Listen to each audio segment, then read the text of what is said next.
Magandang umaga, ngayon po ay araw ng Miyerkules, May 29, 2024 at narito po muli ang update sa lagay ng panahon.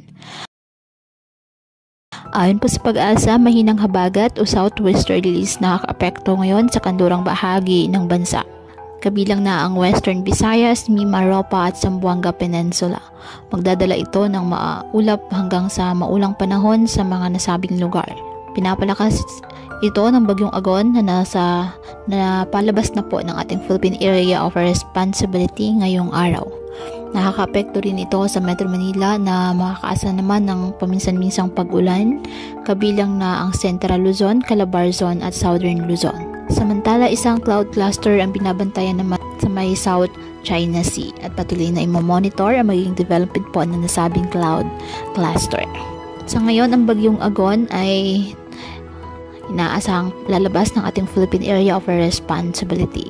Taglay pa rin ng bagyo ang lakas ng hangin na abot sa 130 km per hour malapit sa sentro at pagbugsong 160 km per hour.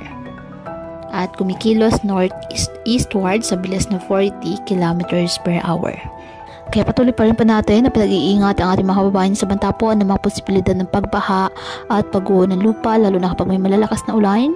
At ugaliin po na magdala palagi ng payong o kahit anong panangga sa ulan sa tuwing lalabas po ng ating mga tahanan. At yan po muna ang update sa lagay ng panahon ngayong araw. Muli patuloy po tayo na mag-ingat at palaging tandaan, God loves you. Stay safe and God bless.